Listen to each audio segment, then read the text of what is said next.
Welcome to Thursdays at 3 p.m. Eastern Standard Time. My name is Jessie Ott, the host of this podcast, which is all about beverage innovation. I talk with innovation pioneers from agriculture to glass. This week, I'm speaking with Ben Berman, co-founder and CEO of Tomorrow Farms. Ben, born and raised in Portland, Maine, has always been a food entrepreneur. In middle school, he convinced his high school to pay him $2,500 a year to recruit local chefs to cook meals once a month at his high school. At age 18, he started Mainely Burgers and ended up with 3 trucks and 16 employees, which landed his first celebrity appearance on the Food Network. Ben shifted to consulting at Deloitte, where he learned valuable insights into various business models before attending Wharton, where he received his MBA. This happened during COVID, and Ben turned to his roots and started Good Pizza and gave away 20 pizzas a week for 9 months and raised $100,000, which he donated to a culinary training program for low and no income individuals in Philadelphia, Pennsylvania. It was so popular, he hit the media circuit once again. Instead of returning to consulting, Ben decided to look to the future of food with Tomorrow Farms. Their first project, Bored Cow, is a dairy alternative to milk. It's the world's first fermentation-derived dairy milk. They are feeding DNA sequences of cow's milk to a yeast to microflora and letting the microflora ferment like beer. The result of this process is identical to dairy, but animal-free, lactose-free, and 97% fewer carbon emissions. It's not a new process, as it has been used to make insulin for a very long time. Given the constraints on land and the growing number of people on the planet, Ben wants to use technology to make dairy and beef in healthier and more efficient ways. There is more to come from Ben's team, and I look forward to what's next. Thank you for listening, and be sure to subscribe to be notified of all new episodes. Welcome to Thursdays at 3 p.m. Eastern Standard Time. I'm Jessie Ott, and I have Ben Berman here, the co-founder and CEO at Tomorrow Farms. Hey, Ben, how you doing today? I'm great, Jessie. Thank you so much for having me. Yeah, no, I'm super excited. I have to admit, I can't wait to dig into the details because I'm a little confused. so I can't wait to kind of get into it and have you explain to us all the whole process and what you guys are doing. Your marketing is fantastic. I love the little cows. They're so cute. So where are you calling from today? I am calling from our office in New York City today. I'm in a little phone room in our office, which is good. We have a full office crew here today, so all the conference rooms are taken. Here I am in a phone room. I live in Brooklyn, New York, and our office is in Manhattan. Oh, okay. I lived in New York for a few years in Queens, 46th Street. All right. Very nice. Yeah, it was a good time. Only lasted about, I think it was just shy of 3 years. I've been here for a little while now, and I still enjoy the city, but also can recognize whenever I'm not here, the value of being in a little bit more space. I grew up in Portland, Maine, which feels like a different world sometimes than the middle of New York City. Yeah. Still enjoying it in the city right now. What's that? Still enjoying it in the city for now. Yeah, it wears you out. I mean, I definitely, sorry, I'm making sure I have all my information here. I loved the city, but it got kind of hard, you know? I mean, there's a lot of things to do for free, which is great. I mean, just being able to ride your bike or walk in Central Park or, on any of the boardwalks and whatnot, is pretty cool. But I mean, even just walking around and looking at the architecture, you could get lost for hours. It's a cool city.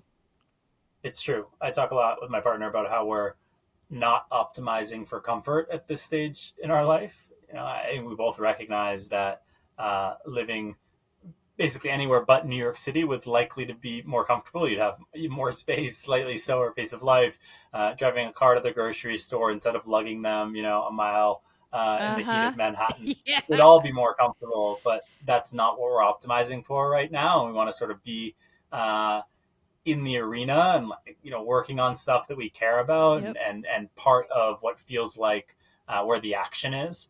And so that keeps us here for now as well. Yeah, well, you're young and you got time.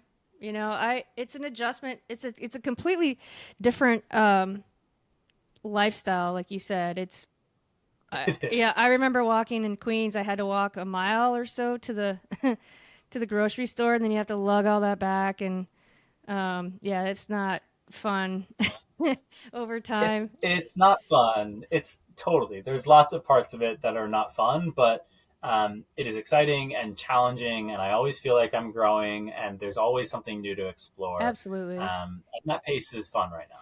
One of my favorite things I did, and we'll get on to, I promise, really quickly. One of my favorite things was Sunday brunch. It was Sunday fun day, and we'd start at brunch, and then we'd just hit a neighborhood and just go from bar to bar to bar, have a drink, have a snack, have a drink, have a Yeah, snack. I mean, yeah, we didn't do it all the time, but those are my favorite some of my favorite memories of, because you never know who you're gonna run into at the bar. There's people from all over the world. When you rode the train, you got so used to it, you tried to figure out what country they're from. This could be kind of a fun challenge, with all the people, but yeah, yeah. yeah. We call it a New York day when you leave your apartment in the morning and somehow don't find your way home until late into the night. Uh, Things end up happening. Yeah, it does. It just does. Yeah, that's funny. So you said you're from Portland, From Portland, Maine, originally. Portland, Yes. Maine. Okay, so yeah, I guess that's not how far is that if you were to drive it? That is about 6 hours via car with no traffic, and it is about a 45-minute plane ride. It's pretty short Yeah, via plane. yeah, 6 hours. That's pretty quick. Um, to, Not too bad. yeah, that's not bad. Do you get home very often? I try to, especially during the summer. It's so beautiful up there. Yeah, My folks still live up there. I have two younger brothers. One of them lives up there near Portland as well. And so try to get home as much as I can. yeah, that's nice. Yeah, I've always it's on my bucket list. I think I've been to like 42 states or something, uh, and haven't hit that corridor up there. So got to hit those. It's beautiful. I highly recommend it. I certainly recommend it more during the summer months. But if you can go up and enjoy the ocean and some hiking and some lobster, amazing restaurant scene up in Portland these days. Great bakeries, really nice people, lots to see and do. And if you can spend a weekend outside there, I think there's few better places in the country. Yeah, I'll have to. We have near our house. We have a small airport, and it's Allegiant Airport, and they fly to just kind of like the B and C cities around the world, and they fly up. Is it Bangor? That's up north Yeah, there. well, you said that very well. I did. You pronounced it perfectly. Yeah, that was Okay. exactly right. Oh yeah, I never do Yeah, that. that's far up there. So Bangor's up by Acadia National Park by Bar Harbor, and that's about it's close to 3 hours north of Portland. And so where I grew up is closer driving wise to Boston than it is Oh wow. to Bangor. It's pretty far, Okay. um, but it's beautiful up there, especially during the summer. Yeah. So we were thinking about maybe going there for a weekend sometime. I mean, and it's also you want to be there in the summer, but also I kind of want to see the fall, with the leaves turning. I bet Yeah, it's amazing up there. yeah, yeah. It is definitely. Where are you, Jesse? I'm in Lake Mary, which is just north of Orlando. Okay, We very nice. we head to our Dallas house this week actually. We live kind of both places. Cool. Yeah, it's fun. It's hard on our dog because she can run around and do whatever she wants. We've got about a half acre, and you know can't really do that in our Dallas house because we have a townhome. So Right, she's got to beg to be taken outside instead of just doing what she wants. So, but anyway, yeah, right. it's fun. That's great. That's great. So after you graduated high school, what was your next step? I graduated from high school 12 years ago now and went to college. I went to Tufts University, which is right outside of Boston. For me at the time, it felt like I was, headed to the big city, and Tufts is in the suburbs, and Boston certainly even feels small to me now after living in New York for a while. But I wanted to go to college and was excited to go to Tufts. I grew up in a family in and around medicine. My dad's a doctor, my mom was an ER nurse, and I knew that wasn't what I wanted to do. I didn't enjoy science, um, and didn't really know what a career in quote unquote business looked like. I was sort of scared by this idea that people's career had all these twists and turns in it, Uh-huh. because my role models growing up had very linear careers of college to medical school to residency to fellowship to private practice, and Yeah. you're off to the races. Um, and so I spent a lot of my time at Tufts outside of the classroom, involved in programs and extracurriculars that I'm really proud of, but really was just trying to figure out how the world worked and how people got into the jobs that they were in, and what it would look like to have a quote unquote career, which I just didn't really know what it looked like yet.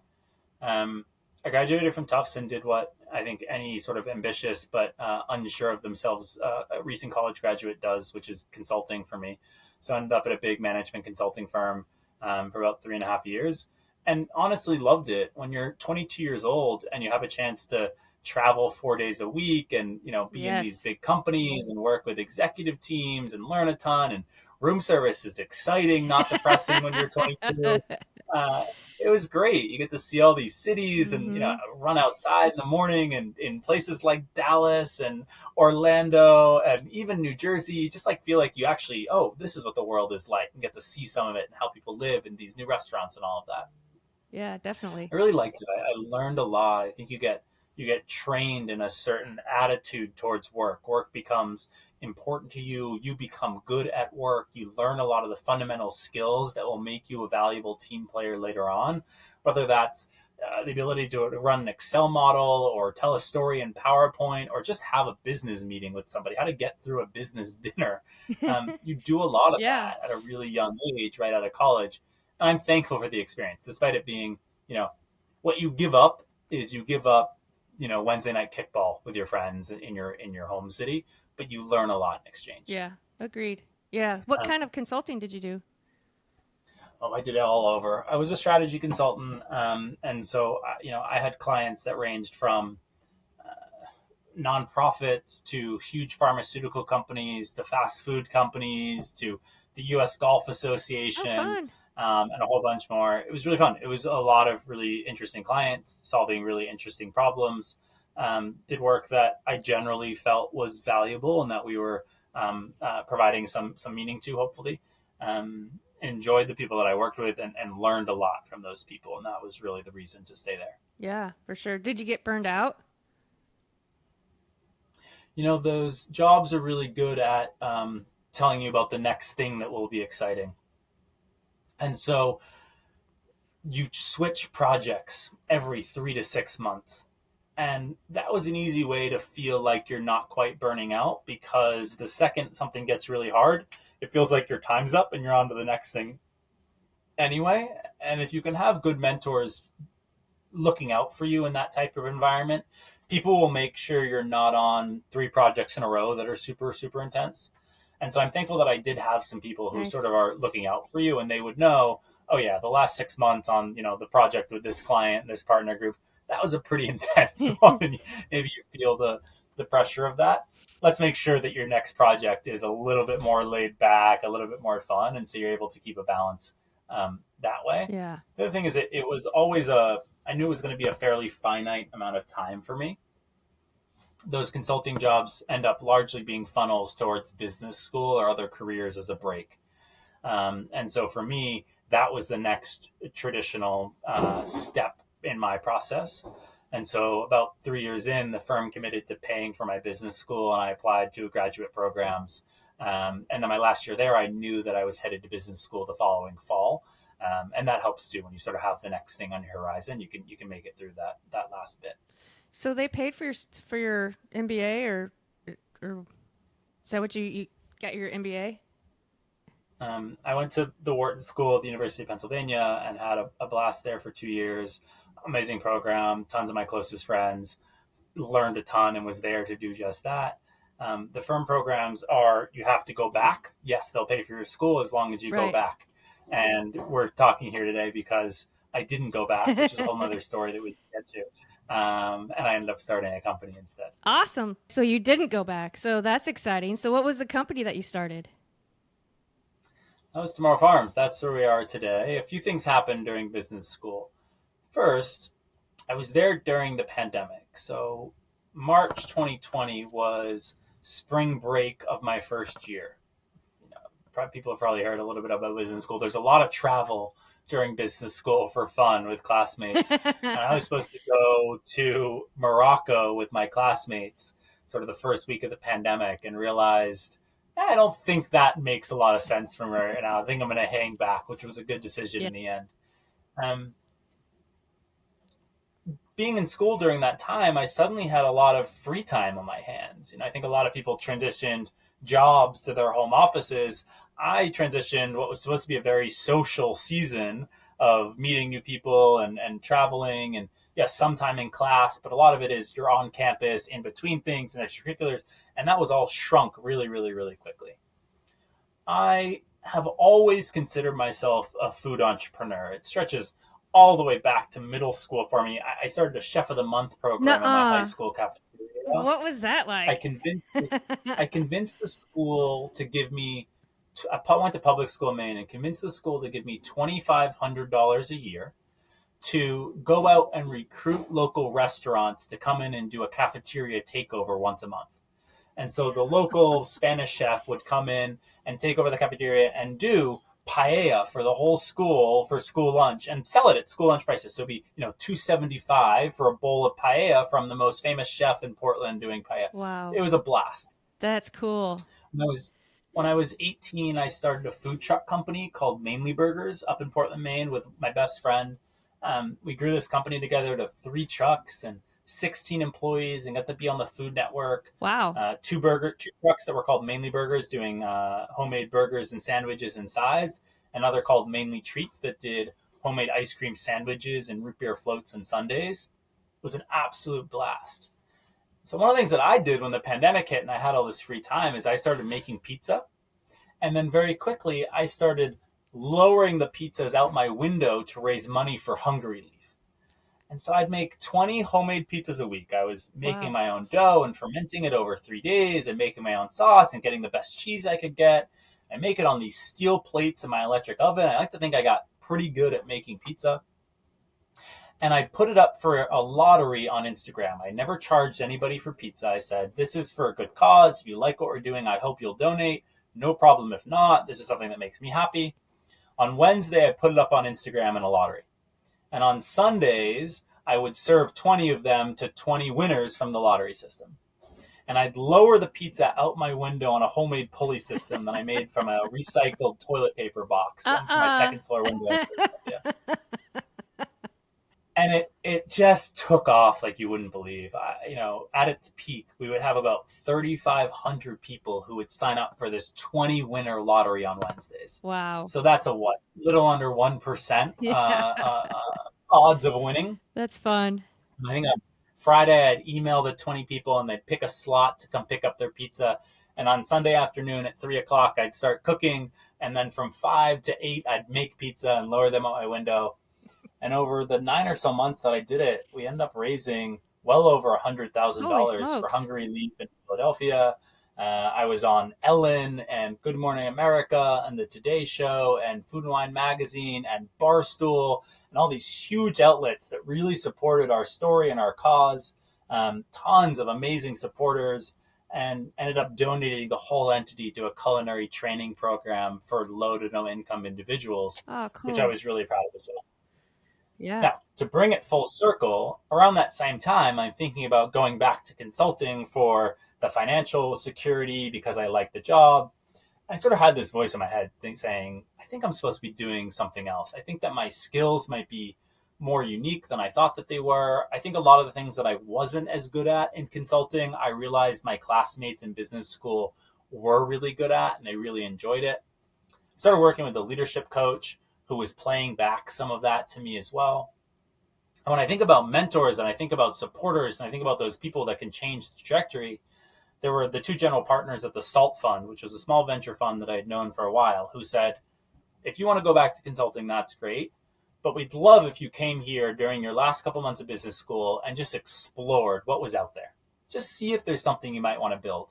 And if you decide that you do want to start a company, we are willing to be your first backer. We have a check here with your name on it. If you can find something you want to build, we're behind you to help you do that. Wow. That sort of support was huge for me to be able to go out and find something. And we were investing broadly in the future of food, and this opportunity started to come up to build the brand that became Bored Cow.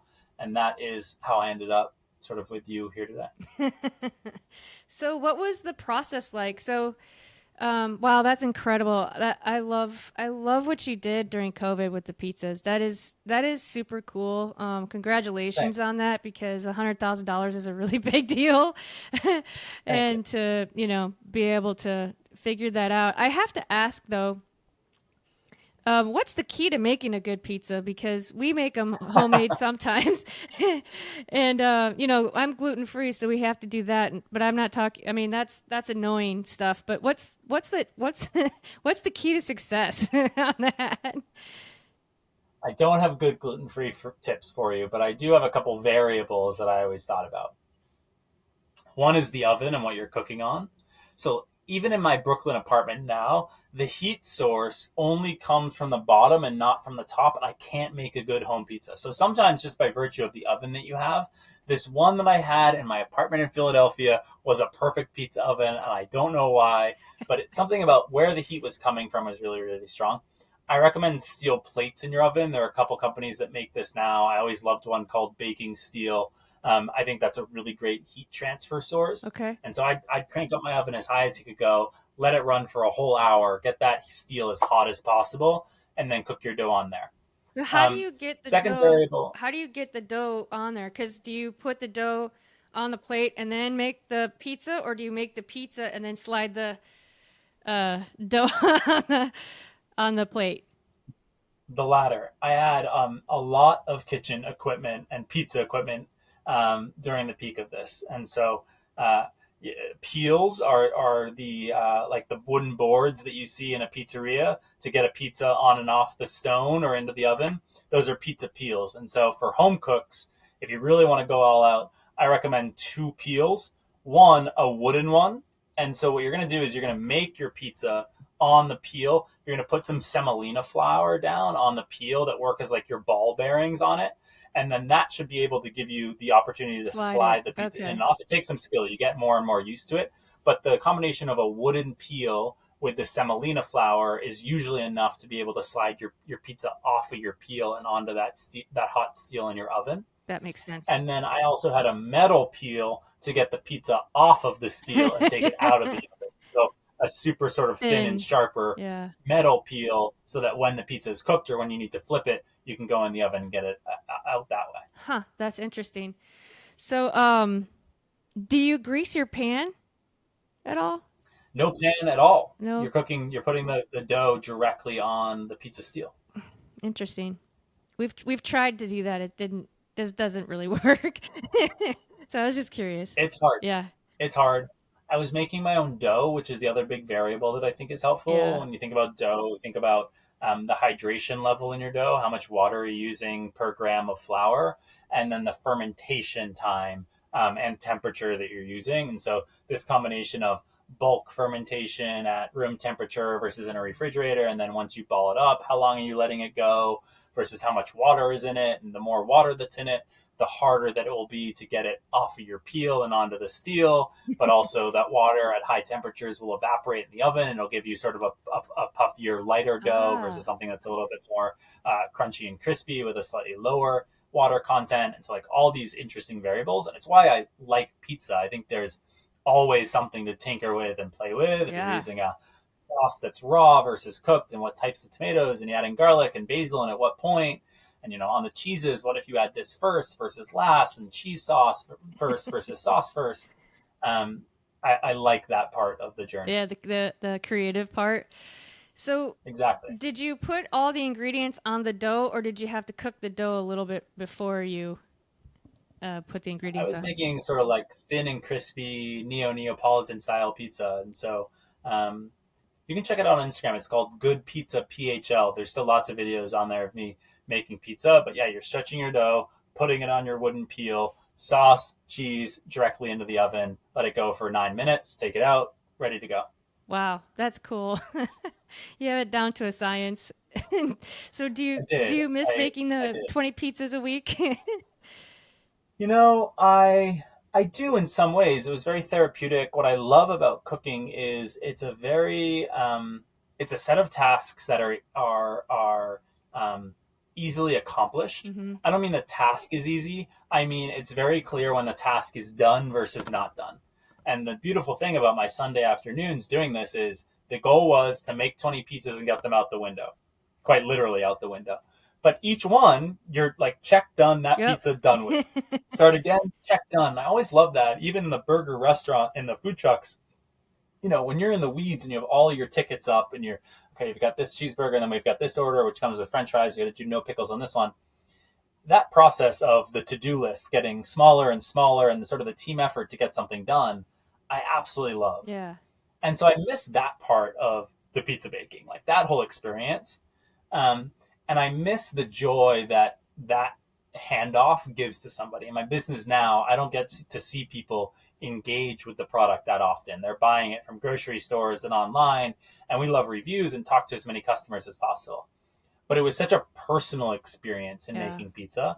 You're literally lowering it out your window and seeing somebody receive this pizza from up above and then like take this bite of pizza that they've been waiting for and signing up for the lottery for. That experience is really special. However, it was a lot of time. It's a lot of time. And it was not even a real job. And I was spending 30 or 40 hours a week all in with the pizza and the PR and the swag that we wanted to get up and the nonprofits and all of this stuff.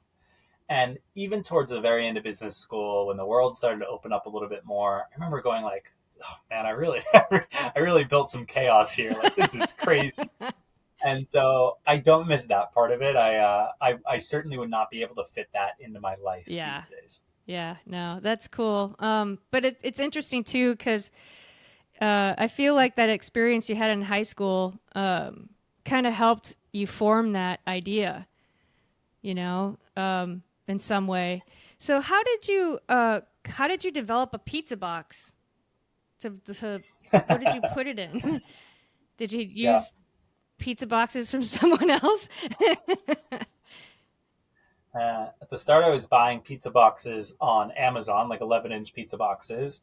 And then as good pizza started to evolve and get a little bit more famous, people started to reach out with offers to help, including a company that made custom pizza boxes. So at some Wow. point, an amazing company was supporting us by making custom pizza boxes, I think like with my photo on it. And they'd send them directly to my apartment, and I'd package them up in these things. And then additionally, which I think was your question, I had taken this old toilet paper box. My partner helped me with it. And we put strings on the corner and roped them off at the top and then put like a hook on it. And it was attached to a longer string. And so from my window, I could slowly lower this toilet paper box out and you put the pizza box inside the toilet paper box and lowered out my window onto the street so that people could get their pizza. That is awesome.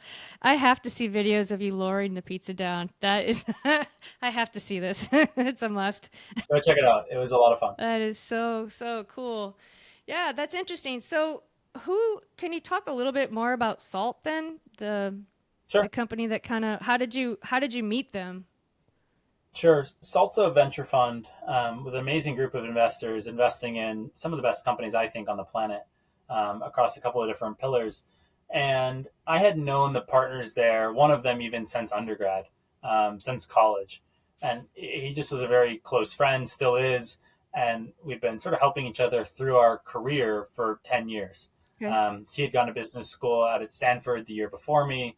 And so we stayed in close touch and he knew I was thinking about going back to consulting and was willing to sort of make a bet on me and think about what we could do together, what we could build together, and what could be next in my career.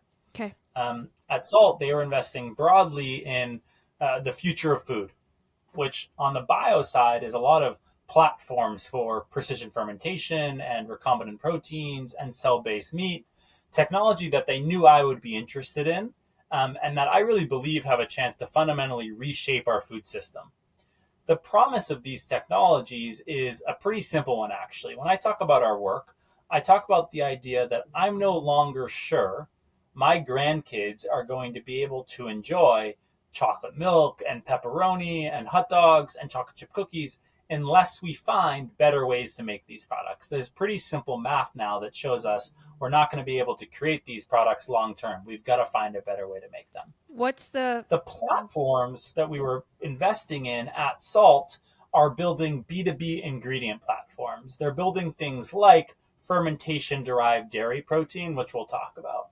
But there was a missing layer to the ecosystem that I thought I could build. I realized that somebody needed to be building the commercial infrastructure, the front end for the future of food.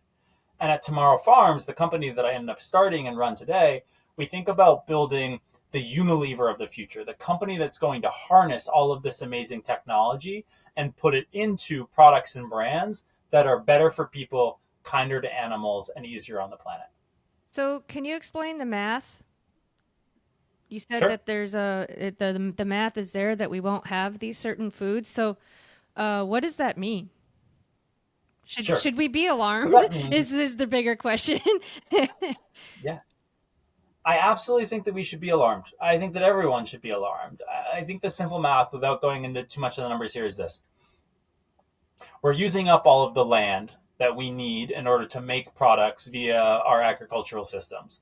Products like milk and beef and chicken, etc. There's a finite amount of land that we can use to build those products, to make the food that we like. That land is becoming more expensive as climate change, especially warms our world. Yeah. And the amount of land that we can use for soil, etc., is also shrinking. At the same time, advancements in science are expanding the human lifespan, which means that we're getting more humans on the planet with less access to the ability to make the foods to feed ourselves. And my goal is actually not to tell anyone that they shouldn't eat beef or dairy. That's actually not my goal. My goal is to use technology now at our disposal to make beef and dairy in better ways. That's the goal of Board Cow, and that's the math problem that we're trying to solve for. Okay. That's interesting. So, what are all the products that you guys have at Tomorrow Farms? So our first product that I think you're going to try, which I'm very excited for, is a brand called Board Cow. Yep. And Board Cow is our first product. It's the world's first fermentation-derived dairy milk. Okay.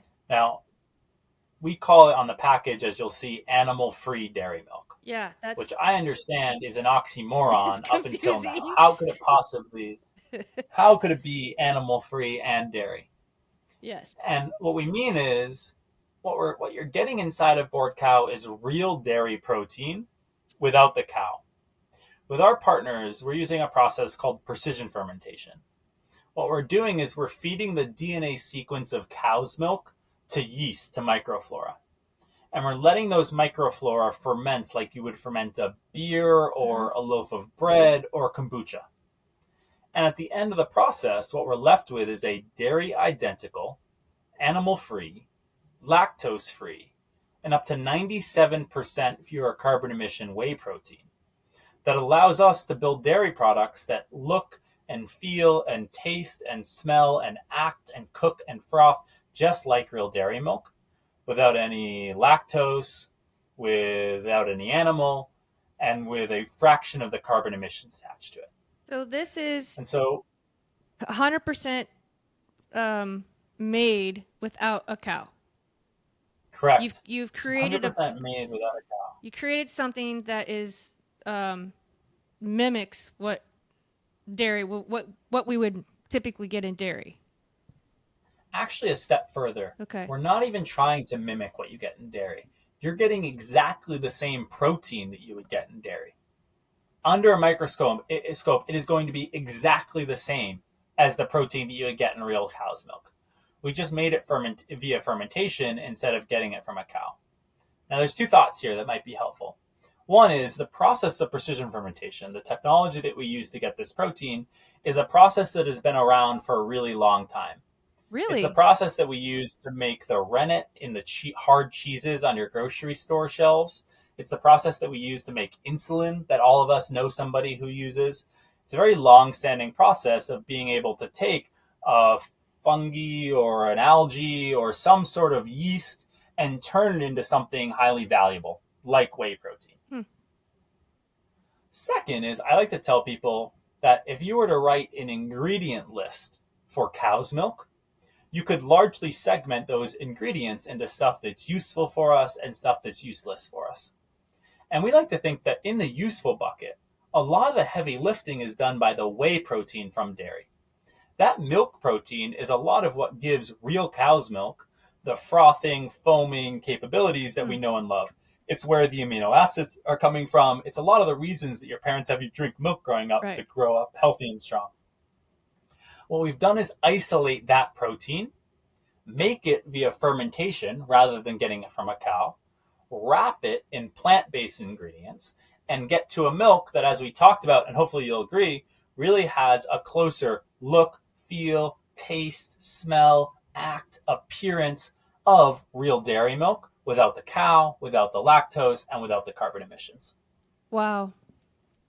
That's I don't know what to say. It is really, really cool. I had no idea that this process was already something that was already in play. You know, there's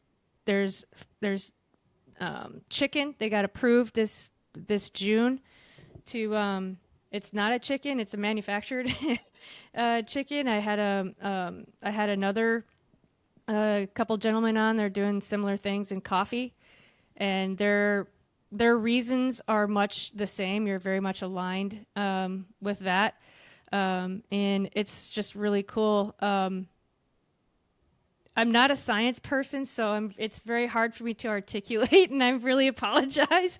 But Not all. it's fascinating. It's absolutely fascinating that you can mimic a whey protein because my I'm trying to lose weight and I'm doing the muscle work and walking 4 miles and all that crap. But you got to have enough protein to keep your muscles going. And so for me, I'm Yes. looking for sources of protein without dairy. And Yes. it's really expensive. Protein powders, for some reason, are disappointingly just expensive, and you don't really know what you're Yes. getting in them. And so that would be something I don't know if you guys thought about it, but I immediately went, oh man, I wish I could have have that as my my mid morning snack, something like that. But there's probably a lot of uses, outside of those two things. And um, wow, I'm sorry, I feel silly, but it's just so incredible No, what you're no. doing. So Thanks. should we taste? Should we taste I would love it? that. Okay, let's taste it. I'll show you the audience because I will put this on YouTube if you're okay with that. I'm okay I with got that. this cool box with all these So we really sent you all the yep, flavors. and I got stickers. I mean, these are so cute. This is so fun. Yeah, from a from a creative standpoint, we know that the science behind this can be confusing, that it's novel for a lot of people. We like to say that it wasn't that long ago that people probably encountered oat milk for the first time and thought, what the hell is oat milk? You can't get milk from oats. We're in a similar place now with fermentation derived dairy. I understand why people are going, hold on a second, I don't understand how that works. And we want to bring people into that story.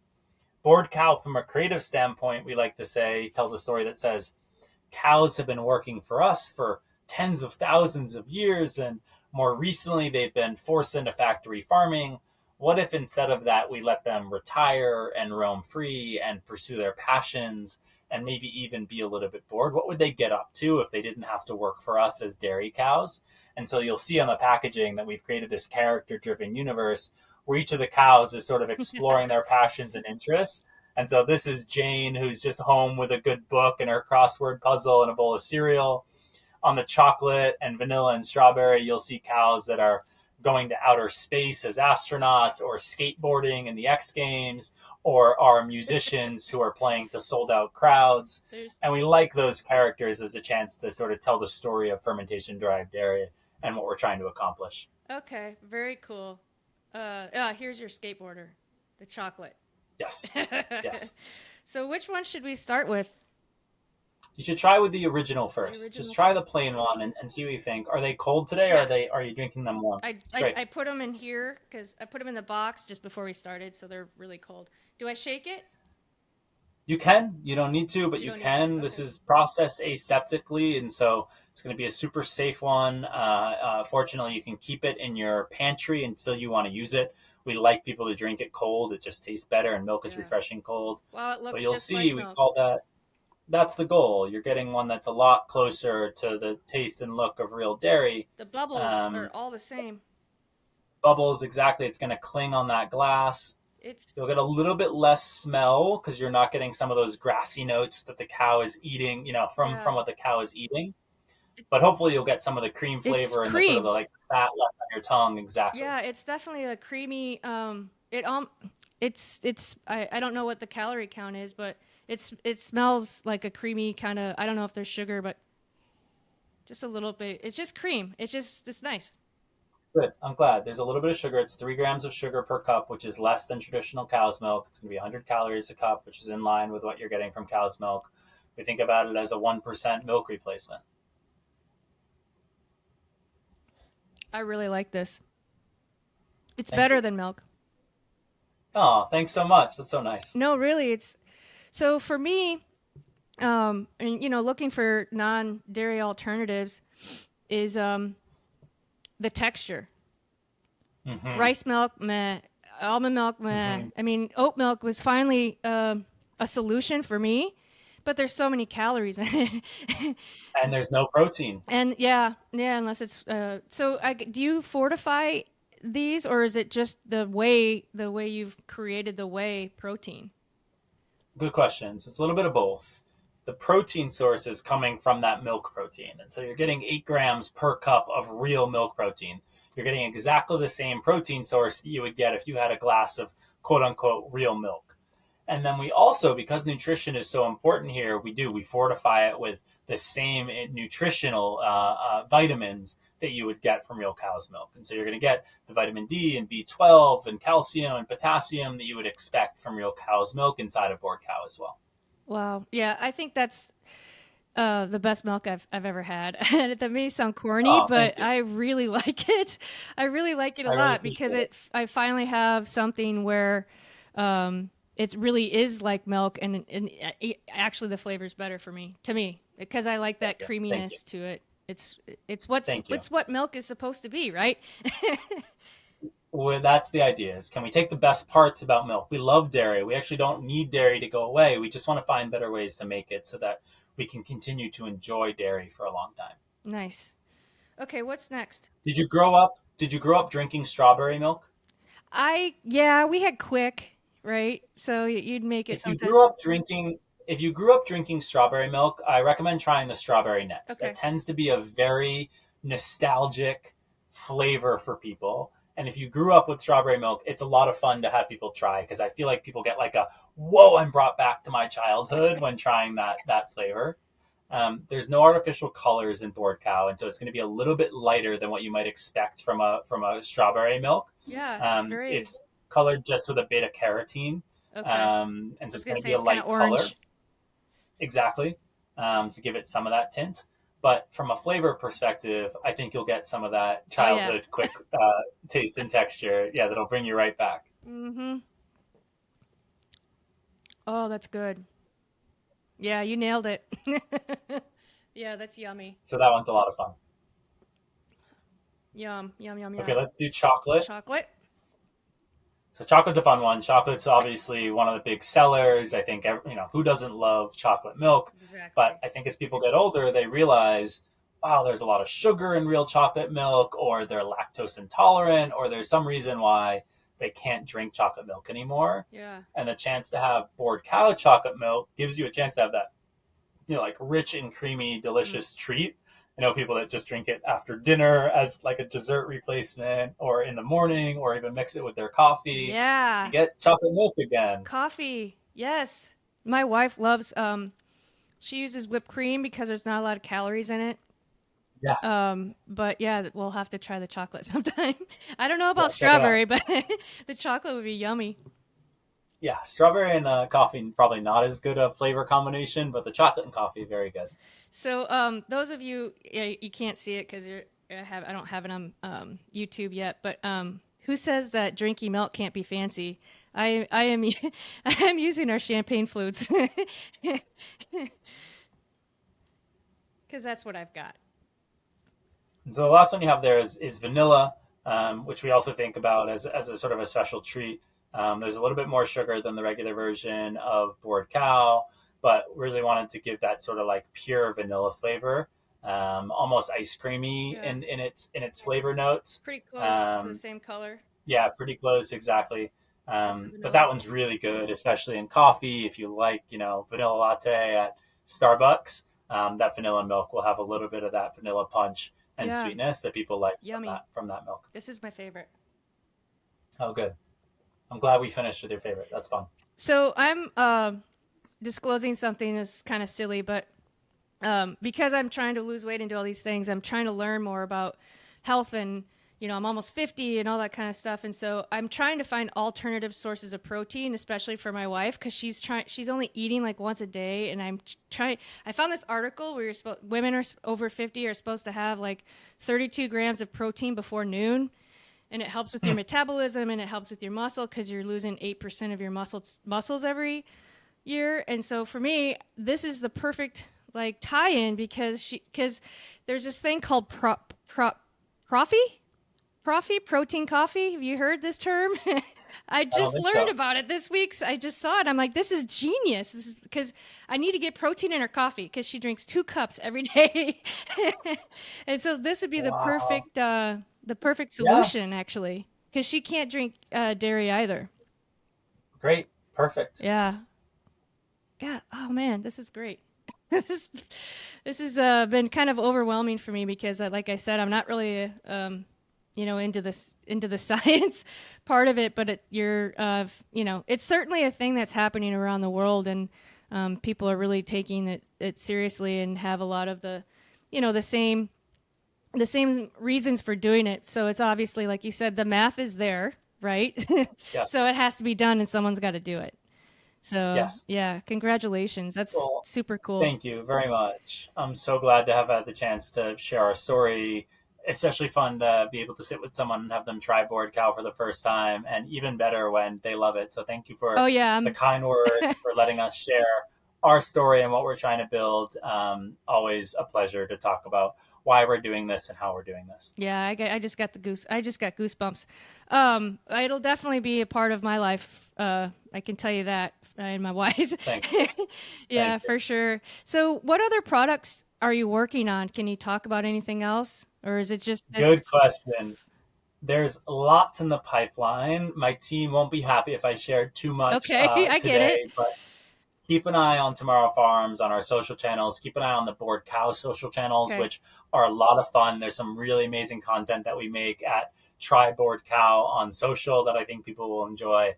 And that's the easiest way to stay up to date on all the future product launches and how we see the future food evolving and how we can reinvent pantry and refrigerator staples for the next generation. Yeah, another one that would be huge is like lunch meat because everybody's like, "Oh, don't eat lunch meat. It's processed this, it's processed that." I'm like, Yeah, "Well, it's so easy.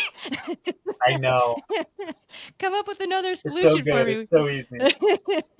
If- I agree. yeah, it's funny. But I okay, agree. well, I am 100% satisfied with that answer. Look forward to it. I understand. We're kind of coming up on the hour here, but do you have any mentors that you'd like to kind of talk about before in closing here?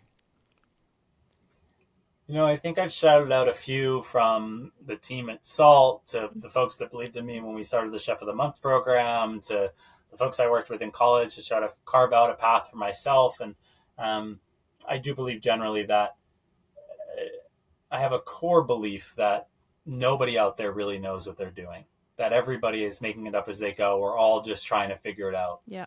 And it's such a comforting idea to me because it helps me say, you know what, if somebody has to figure this out, why can't it be me? Like we're all trying to figure it out. Why can't it be me? And the best mentors that I think, have a similar approach to their life and their careers that says, I do not have all the answers. I've been through some things before that you're probably going to go through, and I can probably help you navigate some of this. But I just want to be here for you to ask questions, to think through your problems. I'm not always going to know the answer. And the best mentors to me have been those who are just available, who Yeah. just want to see me win long term, who want me to be happy, accomplish what I set my mind to, who are there to play back when they feel like I might be getting off track there. And I'm fortunate to have had a bunch of those people in my life who are willing to make bets on me and let me chase something, even when it might seem counterintuitive, and are there when whether I sort of win at it or fail at it. Yeah. Oh, that's awesome. Well said. As far as your product, do you have any pain points, or is there anything, because you're kind of, you're not creating a category, you're creating a new way to look at the category. So that's a whole different ball game, I would think, in terms of education. That's exactly right. It's so spot on, Jesse, to what our challenges are. Not only do we have the traditional challenge of trying to build brand awareness and get people to notice Bored Cow and get people, even Impossible, which I think is, for me, feels ubiquitous and everywhere. 15% they have national brand awareness.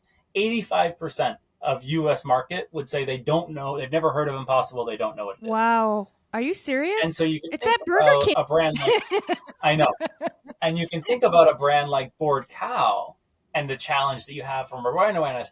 And now, by the way, we also have to explain what the hell animal-free dairy is and what fermentation-derived dairy is. Especially and when so you have a cow on there. Exactly. That is the constant challenge for us. So it's called Bored Cow because you want to get away from milking them so they can be bored. That's cool. That's exactly right. That's fun. Oh, that's really cool. Yeah, that would be hard. But you're figuring it out. Where can you buy? Where can you buy it? Bored Cow's in about 1,000 stores across the country now. We have some amazing rollouts coming up soon, so keep an eye on the website. Okay. Tryboredcow.com. There's a store locator on the site, so you can go there, type in your address, and it'll give you all the local stores. And if we're not near one, we also can ship it directly to your house from that site. So tryboredcow.com. Okay. Yeah, that's a good idea. That's probably what I'll do. And so how are the retailers responding to this segment or this new product? Yeah, when we think about our value proposition in the market, we think about early adopters often being people that have made the switch to oat or almond milk already and are looking for a better alternative. We like to talk about Bored Cow as the first milk alternative to do it all. We actually think it wins across nutrition, functionality, and taste compared to those competitors. And so we get a lot of really positive feedback from retailers who see that value proposition. Additionally, a lot of these large retailers have huge sustainability goals they need to accomplish over the next few years. And Bored Cow, pound for pound, compared to traditional dairy, is going to use significantly less water, land, and produce fewer greenhouse gas emissions, and can be part of that sustainability story. And so when we talk to key retailers and partners about this work, we try to show that not only is it a great brand, but it also has an amazing product inside that is better for people, kinder to animals, and easier on the planet. And this is some way that we can really, win for everyone. It's going to be better for the company selling it. It's going to be better for customers. We're excited about this vision, but this is the next generation of food. Yeah, no, I agree. And I just got to thinking, is there ice cream coming? Because that would be so awesome. Can you imagine being a kid being like, Mom, I need my protein, I need some ice cream? I know. That would be awesome.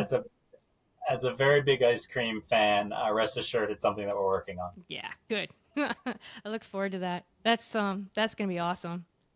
Really cool. Anything else that you want to talk about? I know you kind of gotta cut off time here. So is there anything else you want to mention or talk about before we sign off? It was a pleasure to be here. I'm so thankful that you had me. Yeah, no, thank you for coming. I'm excited. So when you get ready to launch those brands, come ping me and we'll get you back on and we'll we'll do this again. That is a deal. Okay. Thank you. That'll be really fun. All right. Well, thank you so much, Ben. Thanks, Jesse. Okay. Thanks for having me. Bye. Bye-bye. This week's episode was produced by Fedora J Productions.